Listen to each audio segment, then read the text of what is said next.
자, 지난주에 제가 이제 입문서 자료 나눠준 거랑 뭐 책이랑 진도 내용이 조금 다르긴 한데요. 60페이지 보시면 벌금형의 분리승고라는 파트가 있잖아요. 한 번도 나온 적 없어요. 개인적으로 안 보셔도 되고. 61페이지 보세요. 등록증의 교부라고 되어 있는데, 등록증 교부는 지난주에 등록 절차할 때 했어요.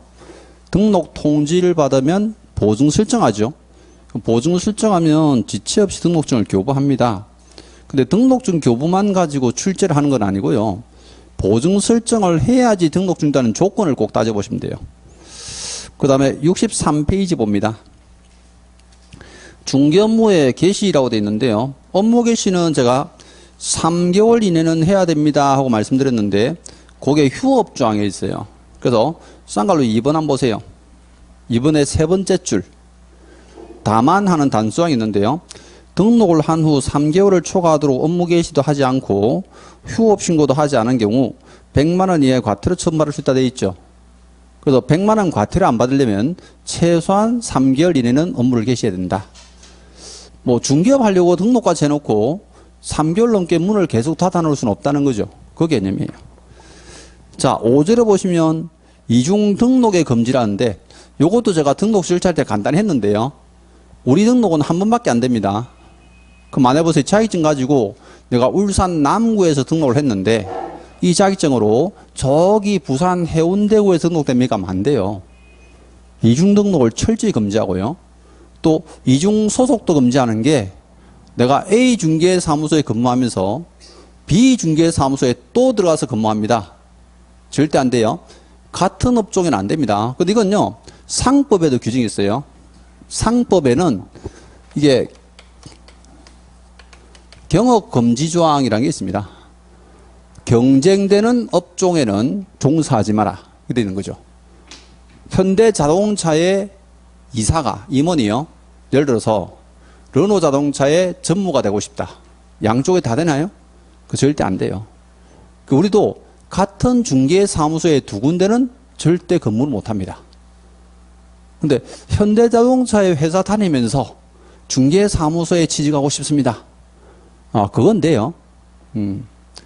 제조업하고 중개업은 다르죠. 겸업은 제한하지 않는데요. 여러분들 이제 일단 뭐 겸업 있잖아요. 겸업. 뭐 오늘 이것도 배울 건데요. 겸업은 투잡이죠. 이거는 괜찮아요. 근데 경업은 금지하는데 이 경업이 경쟁이 되는 업종입니다. 경쟁되는 업종. 같은 업종에 종사하지 말라는 뜻이에요. 그래서 그게 이중소속 금지고, 자, 위반하면 전부 다 1년 징역 갑니다. 끝에 보면 위반 시에 제재라는 표현이 있고요. 64페이지 보면, 자, 등록증 대여 등에 금지되어 있는데, 요 조문은 지난주에 저하고 배웠던 자격증하고 똑같아요. 우리 자격증 빌려주면 안 되죠. 그걸 양도대여라고요. 빌려 쓰면 안 되죠. 그걸 양수대여랍니다. 근데 빌리는 거 부추기면 안 되죠. 그걸 알선이라고 그래요. 그러면 빌려준 사람, 빌려 쓴 사람, 알선한 사람 3명 잡았어. 어떻게 돼요? 전부 1년 징역이에요. 그럼 자격증하고 똑같네요. 똑같아. 그냥 같이 외우시면 돼요. 그럼 한때 묶어서 보세요. 자격증, 등록증, 양도대여한 자. 자격증, 등록증, 양수대여 받은 자. 또 자격증, 등록증을 대여하도록 알선한 자. 전부 1년 징역이에요. 1년 이하 징역 또는 1천만 원 벌금이죠. 근데 요 정도는 뭐 상식선에서 수험생들이 좀 잘 알다 보니까 출제를 자주 하는 파트는 아니에요. 그럼 뭐 자격증 빌려줘도 되느냐? 그럼 자격증 안 따고 뭐 다 빌려서 하지. 근데 아직까지도 우리나라는 중개사무소 가보면요. 자격증이나 등록증 빌려서 하는 사무소들이 엄청 많아요. 아마 여러분들이 내년에 처음 자격증 따면요. 자격증 빌려주세요 하는 사람들 꽤 있을 거예요. 심지어 뭐 자격증 걸고 중개사무소에 출근하는 조건으로 뭐 100만 원 준다. 뭐 출근하지 않는 조건으로 한 달에 50만 원 준다. 뭐 이렇게 하죠. 그거 다 빌리는 거예요. 빌리는 거. 그러니까 여러분들이 이제 출근을 해도요, 자격증 없는 중개 보조원들이 업무를 하게 되면 그 자격증 다 빌려준 걸로 봐요. 다 처벌해요. 형사처벌입니다. 형사처벌. 그죠? 실형받지는 않는데 걸렸다면 전부 다 벌금 나와요. 그래서 제가 제 수험생 중에 원래 자격증을 갖고 있던 대학생 하나가 아저씨한테 빌려줬다가 들켜가지고 자격증 소장했어요. 그래서 이제 그 아저씨는 빌려 쓴 사람이잖아요. 빌려 쓴 사람이 원래 제일 많이 나와요. 벌금 500만 원 떨어졌어요. 근데 빌려준 이제 대학생은 벌금 400만 원 떨어졌어요. 둘 다 자격증 다시 따로 왔어요. 근데 3년 안에 시험 칠 수 없죠. 그 3년 안에 시험 못 쳐요. 어차피. 그럼 3년 공부하면 되죠. 꾸준하게 공부해서 둘 다 3년 뒤에 자격증 땄어요. 또 역시. 그 사람들은 그게 생업이라 여러분들이요, 간절하면 이루어진다는 것도 아셔야 돼요. 자, 이제 4장 갑니다. 65페이지 중개업의 경영인데, 자, 우리 시험에서는 가장 출제가 많이 되는 부분입니다. 요 4장은 한 파트지만 실제 6문제 정도 출제가 되고요. 아주 많이 나왔을 때는 8문제까지 출제한 적이 있습니다. 그래서 굉장히 잘 하셔야 돼요. 자, 1절에는 이제 중개사무소라는 단어가 있는데요. 우리 중개사무소라는 표현 있잖아요. 근데 중개사무소는, 자, 앞으로요, 등록을 한 사무소를 중개사무소라 해요. 무슨 말 알죠? 그럼 중개사무소는요, 등록관청 관할구역 안에 있는데 오로지 단수장까지 붙어서 한 개만 둘 수 있다 되어 있습니다. 한 개만. 그럼 사무소 2개 못 떠요. 무슨 말 알죠? 근데 사무소 모양이 아니더라도 왜 우리 모델하우스하고 하면 천막 있죠? 또는 테이블이 딸려있는 파라솔 같은 거 있잖아요. 그걸 임시중개시설물인데 이것도 절대 둘 수 없다. 금지하고 있습니다. 그럼 천막만 쳐도 이중사무소로 다 처벌합니다. 이것도 다 1년징역이에요. 이중등록이나 이중소속처럼 1년징역입니다. 그럼 이렇게 중개사무소는 등록한 사무소는 오로지 하나밖에 없고 거기다가 천막도 절대 설치할 수 없다 되어 있는데 예외가 있습니다. 그럼 예외가 누구냐면요, 우리 법인이에요. 법인. 우리 법인인 기업공사는 자, 본사무소를 둘 수 있습니다. 자, 이제 용어를 알아야 되니까 해볼게요. 우리 법인은요, 주사무소라고 합니다. 이걸 가끔 주된 사무소로 표현하는데 실제 주사무소예요. 그럼 주사무소와 분사무소가 있습니다. 그리고 민법상 표현인데 상법에서는 본사, 지사라고 부릅니다. 본사, 지사. 용어는 아시겠죠? 그러면 주사무소에 근무하는 사람은 누굽니까? 하면요, 대표자예요. 그럼 대표자 말고 임원 또는 사원도 있었죠. 그럼 임원 또는 사원 중에서 자격증이 있는 사람이 있고 없는 사람이 있었어요. 그럼 임원 또는 사원 빼고 나면 뭐예요? 직원이잖아, 직원. 우리 지금 중개사법에서는 직원을 고용인이라는데 이 고용당한 사람의 뜻이에요. 근데 임원이나 사원은 고용하는 사람이 아니에요. 법인 등기부에 이름 올라가니까 경영진이고 이 사람들은 선임된 사람이에요. 근데 고용인도 보세요. 자격증 있는 사람 있고 없는 사람 있어요. 근데 분사무소에서 근무하는 사람을 뭐라 부릅니까? 하면요, 책임자라고 표현해요. 이 사람은 소공도 중개보조는 아니에요. 그냥 책임자예요. 그럼 책임자가 있고 밑에 직원이 있겠죠. 고용인이 있습니다. 고용인 역시 자격증이 있는 사람과 없는 사람이 있습니다. 자, 그래서 이제 주사무소와 분사무소인데 주사무소는요, 등록한 사무소입니다. 근데 우리는 반드시 1인 1등록이에요. 한 사람에게는 등록을 절대 한 번밖에 못하는데 이중등록 안 됩니다.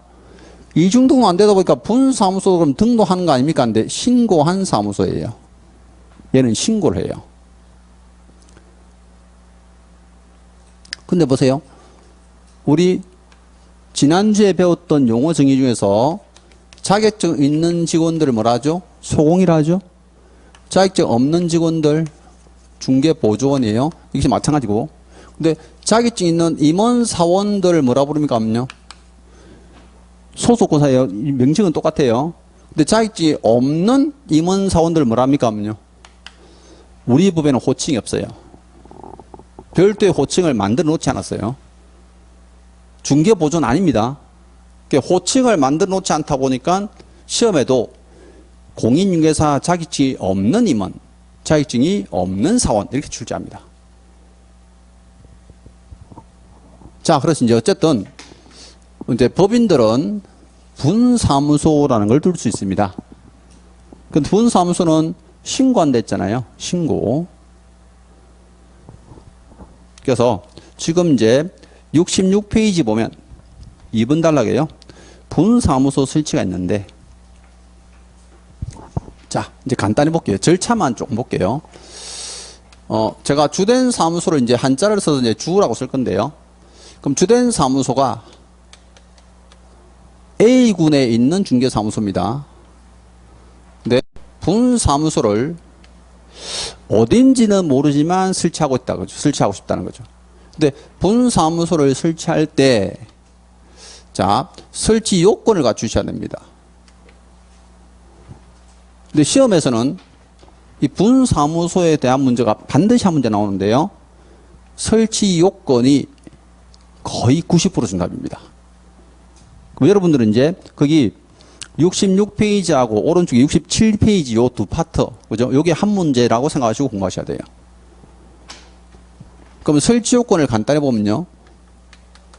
자, 주된 사무소가 속한 시, 군, 구를 제외하라 되어 있습니다. 그게 이제 첫 번째 지역 제한이에요. 그럼 주된 사무소가 속한 시군구를 제한하니까 A군에는 분사무소를 절대 둘 수 없습니다. 그럼 만약에 B구에다가 둔다 볼게요. 근데 실제 시험에서는요, 지역을 명칭할 때요, 한글하고 한자를 같이 줍니다. 왜 A군 하면 실제 남자 사람을 부를 수도 있잖아요. 그래서 군 옆에다가 이렇게 한자를 줍니다. 그죠? 군 이렇게. 그럼 구 옆에다가 어때요? 이렇게 한자를 줍니다. 그럼 그게 지역이란 거 아시면 돼요. 그럼 어쨌든 A군에는 절대 설치할 수가 없다. 그러면 주된 사무소와 분사무소는 동일한 시군구에 둘 수 있다? X죠. 둘 수가 없어요. 그다음에 개수제한이 있습니다. 개수제한은요, 분사무소는 시, 군, 구별로 1개소를 총할 수 없다. 하나밖에 못 둬요.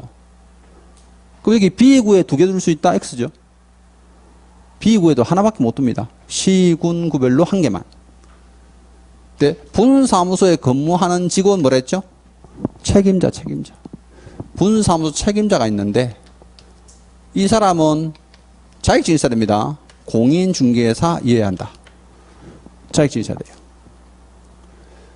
자, 요게 요건입니다. 그럼 이렇게 갖추고 신고하면 됩니까? 아니에요. 이 요건에 따라서 또 서류를 제출하라 있는데요. 이 서류 3가지가 역시 요건이에요. 자, 책임자는 우리 지난주에 요거 교육 배웠죠? 실무 교육 받으셔야 되고요. 또 손해배상 책임을 위해서 뭐 해야 됩니까? 보정 설정하셔야 돼요.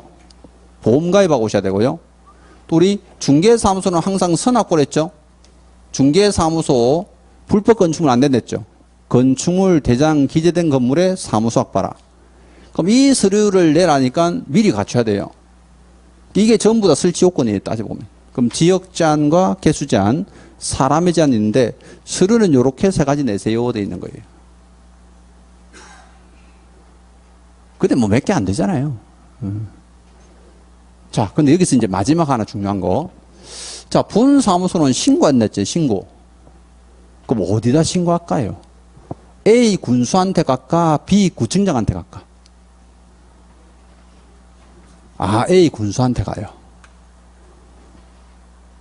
반드시 주된 사무소, 본사가 있는 곳에 시장 군수청장한테 어때요? 설치 신고합니다. 당연히 신고할 때는 서류 들고 와야 되고 돈도 들고 와야 돼요. 이렇게 신고한다. 신고. 자, 요것도 시험에 엄청 잘 나오는 지문이에요. 분사무소에 시군구에 하지 않습니다. 주된 사무소 시군구에다가 신고합니다. 요거. 자, 나머지 뒤에 절차가 몇 가지 더 있는데요. 시험에 잘 안 나오니까 요 정도만. 그럼 시험에서 늘 사무소에 관한 문제 나오면 요거예요, 요거. 보세요. 사무소 하나밖에 못 두죠. 천막 치면 안 되죠. 그러면 이제 행정처분도 받고 형사처벌 받고요. 예외적으로 법인만 분사하면 됩니다. 개인들은 또 분사하면 둘 수가 없어요. 분사함수를 둔다면 어떤 요건을 갖추느냐는 거예요. 또 어디다가 신고하느냐. 아, 이거 가지고 한 문제네요. 여러분들이요, 다른 법률 과목을 배울 때 아주 이게 내용이 장하고 막 복잡하고 이래 돼요. 중개사법은요, 조문 하나 가지고 한 문제네요. 딱딱 끊어서. 제가 지난주에 오리엔테이션 할 때 그랬잖아요. 단원별로 공부해야지 전체를 보고 공부하면 점수 안 나온다고 이거. 그 단원을 잘 끊어서 공부하시면 돼요. 자, 그 다음에 이제 68페이지 봅니다. 중개사무소에 공동 사용되어 있는데요. 공동 사용이 무슨 뜻일까요? 혹시 여러분들이 옛날에 합동사무소란 말 들어봤죠? 근데 그 합동이란 단어가요, 원래 일본식 한자가 돼가지고 지금 우리나라 안 씁니다. 네, 합동이란 단어 자체를 안 써요. 그래서 공동 사용, 지금은 가끔 공동 사무소 이런 말 합니다. 그럼 우리 개공들이요, 여러 사람이 모여서 중개사무소를 함께 쓰는 걸 뭐래요? 공동 사용이랍니다. 그러니까 왜 함께 쓸까요? 아, 지 혼자 사무소 쓰면 편리하고 좋을 건데 왜 같이 써요, 여러 사람이? 아, 돈이 없어서. 간단합니다. 돈이 없어서. 비용 아끼려고. 중개사무소는 보세요. 상가 건물이 있으면 중개사무소는 몇 층에 있어요? 거의 다 1층이죠. 그럼 여기서 우리가 생각해 볼 때 1층이랑 2층 가격 차이가 어떨까요? 한 4, 5배 나요. 1층이 만약에 평당 5천만 원이면요, 2층은 평당 1,000만 원밖에 안 해요. 그 월세도 어때요? 1층이 5배 비쌉니다. 가치가 그만큼 높으니까. 근데 왜 1층에 할까요? 그 비싼 상가를. 나는 그러면 2층에 사무소 얻어서 중개할래. 좀 싸게. 안 될까? 될 것 같은데? 근데 아무도 안 와. 1층에 하는 이유가요, 남들이 1층 하니까 다 1층에 하는 거예요. 전부 다 2층에 하면 어때요? 나도 2층 가면 돼. 근데 다른 사람이 다 1층에. 그럼 나 혼자 2층 하면 2층까지 안 올라와. 아, 이건 경쟁심리단 말이에요. 경쟁심리. 근데 중개사무소가 비용이 제일 많이 들어가는 게 임대료거든요. 그러니까 임대료가 제일 많이 들어가니까 여러 사람이 모여서 나눠내자. 이게 뭐예요? 공동사용이에요. 근데 개공들 중에요, 공동사용을 절대 못하는 사람이 있어. 아, 요거는 시험에 잘 안 나옵니다. 제가 그냥 개념만 알려드린 거야. 그 쌍갈로 2번 보세요. 공동사무소 설치한, 자, 개업공사가 업무중지 처분 기간 중에 있는 경우에 다음 방법으로 다른 개업공사와 중개사무소를 공동으로 사용할 수 없다 돼 있죠. 그럼 업무중지 받으면 공동사용 안 돼요. 아, 그러면 이 사람 말고는 어느 누구든지 공동사용이 가능합니다. 여러분들 보세요. 중개사무소를 공동사용할 때요, 여기 법 조문도 한 줄밖에 없어요. 그래서 단독 문제는 출제 안 합니다. 예. 그럼 공동사용하는데 겸용이 될까 안 될까? 겸용. 그럼 다른 사무소에 내가 같이 들어가서 한다든지, 다른 업종에, 아니면 내 사무소에 다른 업종을 같이 한다든지, 이거 될까 안 될까요? 우리 중개사무소는 중개업만 영위할 목적으로 설립해야 된다. X예요. 겸용 다 돼요. 공동사용도 되고. 그래서 여러분들이 혹시 사무소 얻을 돈 없으면요, 가까운 지인 중에서 혹시 건물이 있다거나 다른 업종 하고 있잖아요. 그거 다 책상 한 개 놓고 등록하면 돼요. 아니면 여기다 책상 놓고 하든가. 뭐 학원 해도 돼요. 아니 보세요. 제가 중개사무소 하다 보니까 사업이 잘 안 돼. 그럼 여러 가지 업종을 같이 하고 싶어요. 돼, 안 돼? 된다니까요. TV 좀 보고 사세요. 얼마 전에 제가 뭐 인간시장인가 어디 나왔는데 이 영감님이 중개사무소 하는 거예요. 자격증 따가지고. 중개사무소가 더럽게 안 돼요. 요즘 부동산 경기가 안 좋다 보니까 중개사무소 안 된다잖아요. 이분이 사는 곳도 아주 소도시라 중개사무소가 안 돼. 그럼 중개사무소가 이제 워낙 안 되는데 이제 부인이 여기다가 소매업을 하세요. 뭐 분식집을 차렸어요.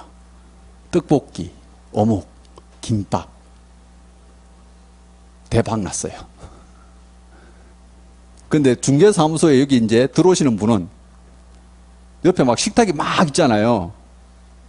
그럼 계약이 될까 안 될까? 너무 산만하잖아. 그래서 이제 이 아저씨가 이걸 딱 칸을 쳐가지고 막았어요. 근데 칸을 안 쳐도 우리는 겸용이 가능해요. 업종 제한이 없어요. 그 만약에 어떤 사람이 이제 자기 업을 하는데 내가 무역업을 하고 있다가 중개업 등록됩니까? 가능하죠. 무슨 말 알죠? 그래서 공동사용도 가능하지만 겸용도 대한다. 다른 말로요. 업종 제한을 받지 않는다. 그 정도 하시면 돼요. 자, 공동사용은 그 정도고요. 이제 69페이지 봅니다. 자, 개업공사의 겸업 제한 등 돼 있는데요. 매년 한 문제 나온다 돼 있죠. 뭐 10년 동안에 한 번쯤 빼고 이제 출제를 다 합니다. 근데 올해도 역시 한 문제 나올 거고.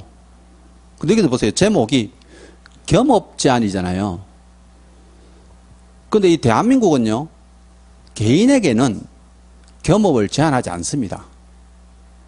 그럼 누구한테 겸업을 제한합니까? 하면요, 법인. 그럼 여기도 마찬가지예요. 중개사법 법제 14조 가면요, 법인인 개공에 대해서 겸업을 제한합니다. 자, 보세요. 제가 만약에 중개업 등록을 했어요. 그럼 등록하고 나서 소매업이다, 도매업이다, 무역업이다, 제조업이다, 막 업종을 막 다 하고 있어. 될까 안 될까? 가능해요. 개인한테는 겸업 제한이 없다니까요. 무슨 말 알죠?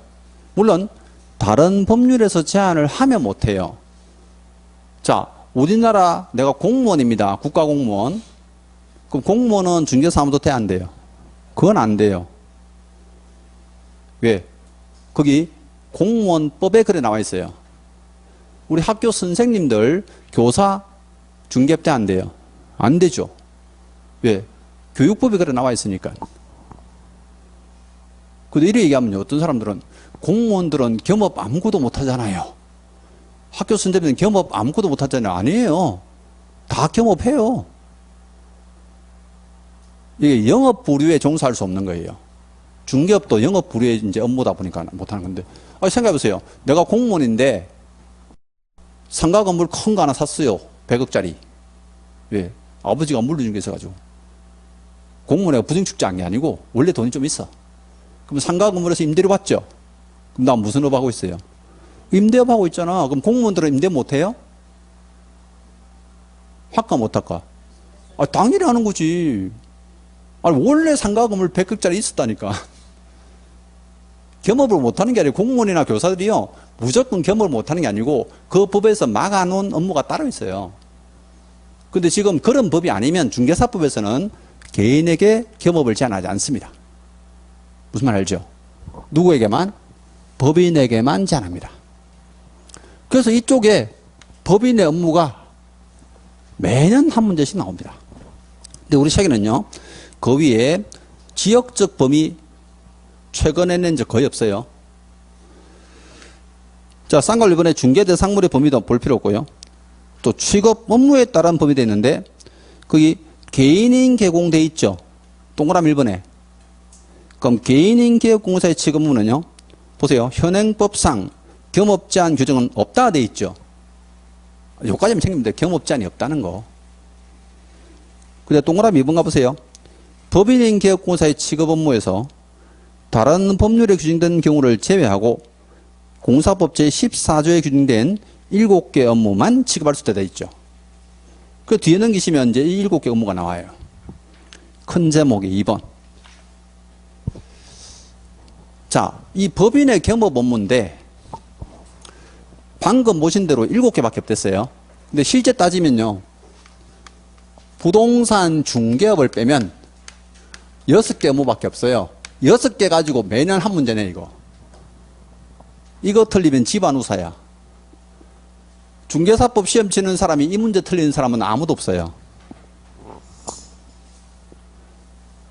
왜? 여기는요.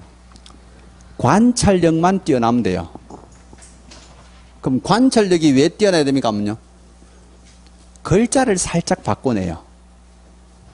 아주 치사하게. 거기에만 안 속으면 돼요. 그럼 6가지 업무 한번 볼게요. 자, 쌍갈로 1번 봅니다.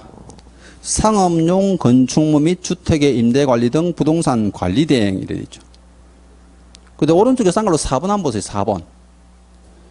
상업용 건축물 및 주택의 분양 대행. 그럼 6가지 업무를 보니까 방금 건축물이 어떤 건축물이에요? 상업용 건축물하고 주택이죠. 그럼 관리 대행도 되고요. 분양 대행도 된대요. 1번, 4번 이렇잖아요. 그럼 보세요. 상업용 건축물이 상가인데 뭐 주택은 말 그대로 주거용 건물이고 어떤 상가, 어떤 주택을 말할까요? 아파트, 연립, 원룸 다 되나? 자, 여러분들이 보세요. 이제 법 공부를 하니까 알려드린 거예요. 법에 규정이 없어요. 이 법률이라는 과목은요, 원래 규제를 하려고 만든 게 법이에요. 그죠? 그럼 법에 어떤 상가인지 어떤 주택인지 규정이 없죠, 지금. 앞에 단서조항을 안 줬잖아요. 그러면 제한이 없다는 거예요. 그럼 제한이 없으면 어떤 상가, 어떤 주택일까?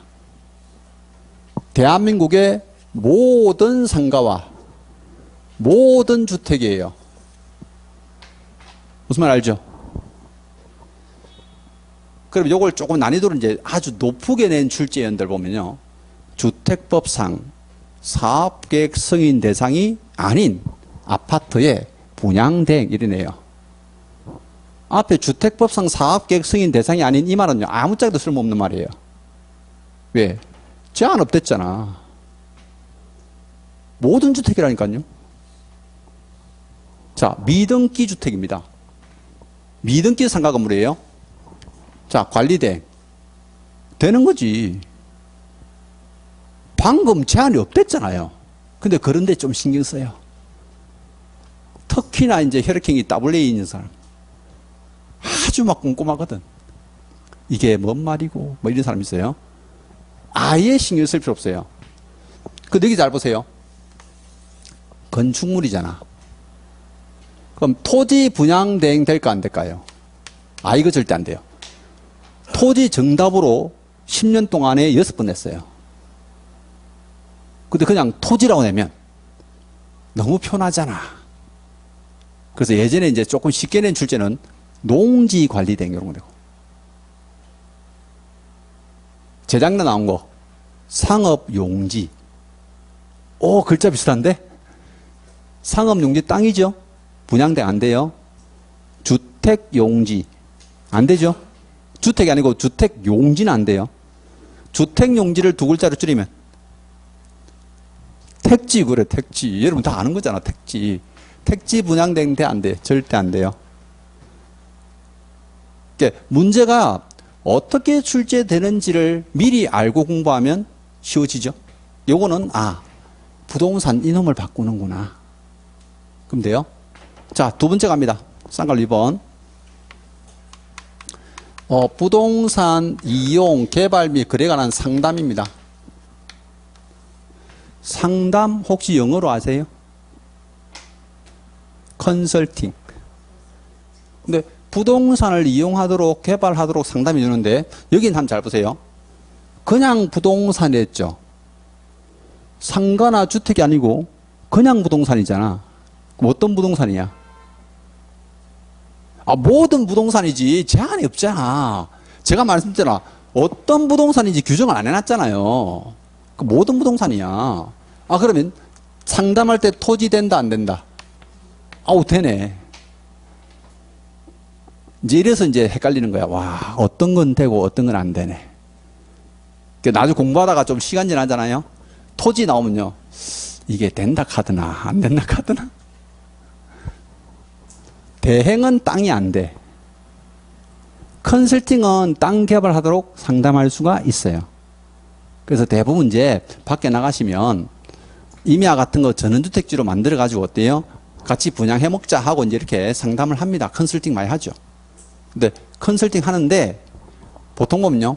토지를 개발하고 전원주택을 지으면 우리가 분양대행할 수 있어요. 집을 안 지으면 분양대행 못 하는 거야. 이제 알겠어요? 이제 그거. 그래서 이제 상담은 다 됩니다. 자, 그 다음에 3번 갑니다. 쌍으로 3번.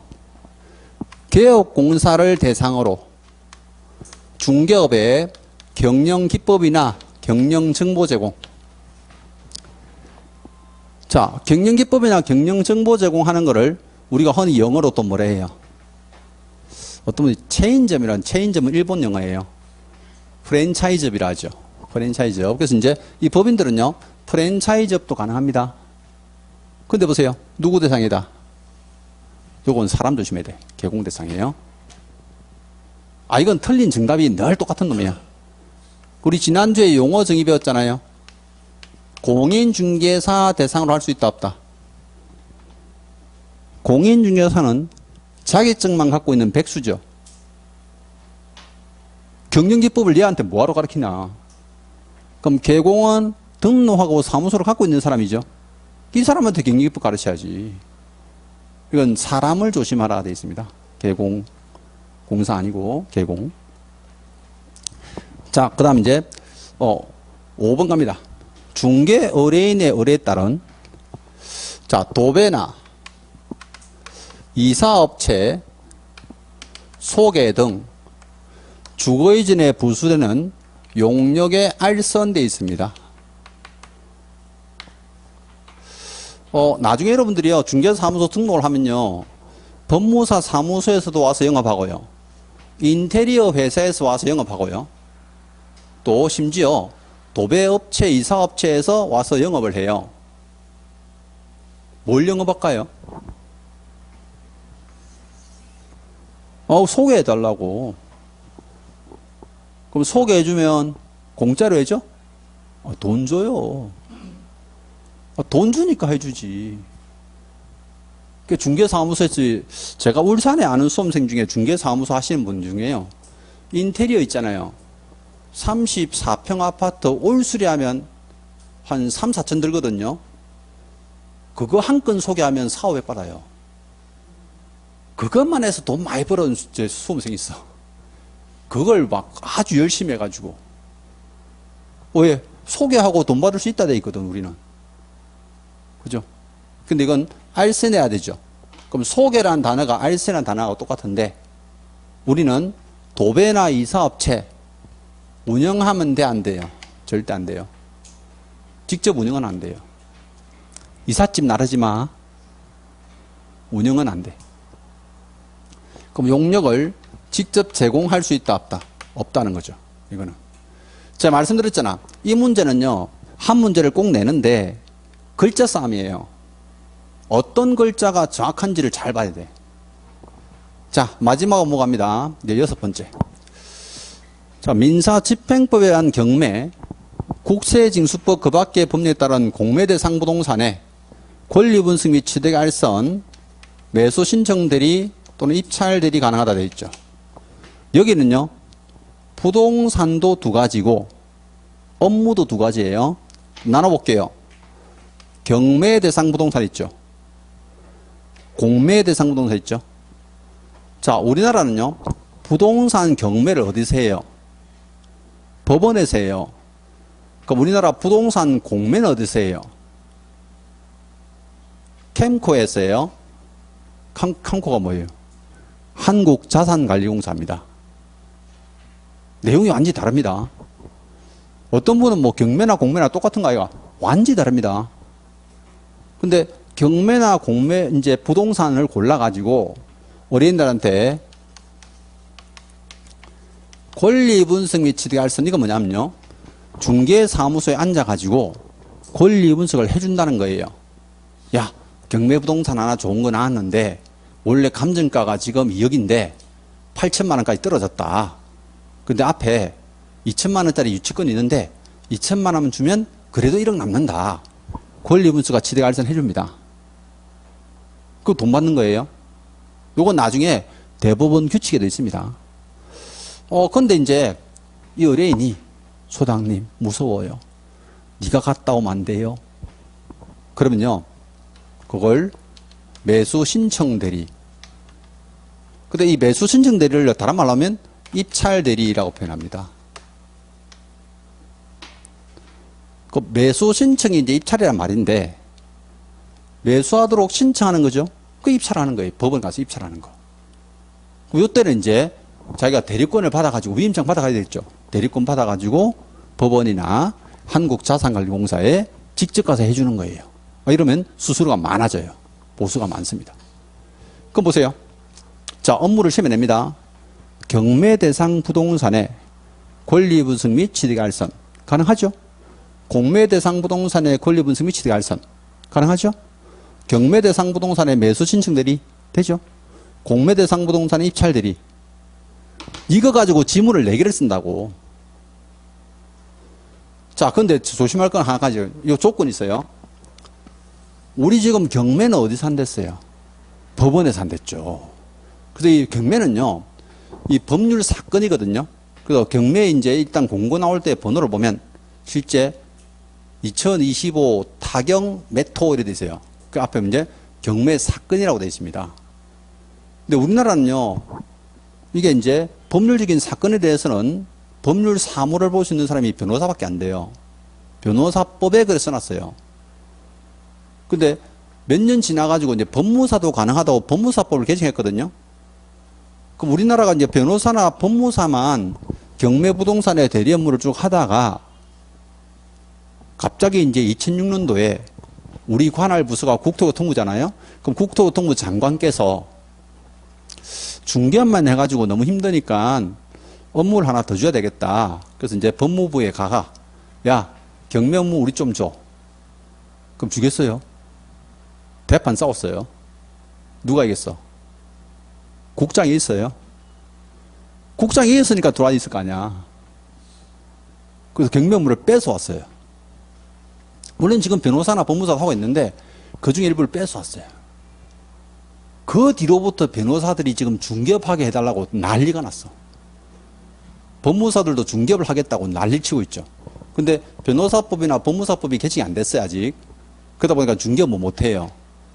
근데 지금까지도 계속 지금 매년 그럽니다. 중개업을 하겠다. 자기들은. 왜? 너희들도 우리 업무 뺏어가는 거 아니냐. 그죠? 근데 우리가 법률 사건에 대해서는 공부를 제대로 받은 적이 없잖아요. 자, 그러다 보니까 이 경매 대상 부동산이에요. 내가 입찰 대리, 매수 신청 대리하려면요. 법원에 가서 등록하셔야 돼요. 물론 법원에 등록하기 전에 경매 실무 교육을 반드시 따로 받고 합니다. 이거는. 유일하게 이거 채권이에요. 근데 보세요. 경매 대상 부동산에 권리 분석 및 취득의 알선만 합니다. 그럼 경매 대상 부동산을 내가 사무소에 앉아가지고 권리 분석만 해주고 본인이 입찰하러 가잖아요. 우리 개공이 안 가고 그때는 법원 등록해 안 해요. 안 합니다. 그럼 본인이 가서 하는 거니까 우린 권리 분석만 해주고 돈 받는 거라 안 하는데 내가 직접 법원 갈 때 어때요? 법원에 등록하셔야 돼요. 이 대리 업무를 변호사밖에 못 한다고 변호사법에 나와 있기 때문에 이걸 실제 법원에 등록 안 하면 이 업무를 못 합니다. 자, 요게 이제 법인인 개공의 6가지 업무예요. 내용은 이게 다예요. 그 법인이 할 수 있느냐 없느냐 나오는데요. 그럼 개인 잠깐 볼게요. 이 한 10년 전에는 개인의 업무도 가끔 출제했거든요. 그러면 공인중개사인 개공은 중개업과 법인의 6가지 업무를 할 수 있댔죠. 법인의 업무 다 할 수 있는 거예요. 그럼 이 사람은 겸업제한 없죠. 그럼 타 업무 어때요? 타 업무. 제조업이나 무역업이나 다 돼요. 다 된다고요. 근데 우리 자격증 없는 우리 부칙상의 개공 있죠. 부칙상의 개공사는 이제 옛날부터 중개했던 우리 영감탱이라면 안 돼. 어떤 영감님들이 있어요. 이분들은 역시 중개업하고요. 겸업 제한 없으니까 타 업무 돼요. 그럼 법인의 업무 다 됩니까? 하면요. 한 가지가 유일하게 안 돼요. 그게 뭐냐면요. 경매나 공매 업무 할 수가 없어요. 왜? 이분들은 자격증 없잖아요. 그러다 보니까 법원에 등록조차 안 돼요. 그래서 경매, 공매 업무는 절대 손대지 말아야 돼 있습니다. 그래서 개인의 업무가 출제됐을 때요. 예전에 이제 10년 동안 한 번 냈다니까. 출제됐을 때 요거 가지고 답을 썼어요. 그래서 책에 확인만 해볼게요. 자, 잠깐 앞으로 돌아갑니다. 자, 69페이지에 제일 밑에서 5번째 줄, 동그라미 1번의 3번째 줄요. 다만 보세요. 자, 부칙상의 개업공사는 경매, 공매 대상 부동산에 대한 권리분석 및 취득의 알선, 매수 신청 또는 입찰 신청 대리문을 수행할 수 없다 돼 있죠. 유일하게 요 업무만 못해요. 다른 겸업들은 전혀 제한하지 않습니다.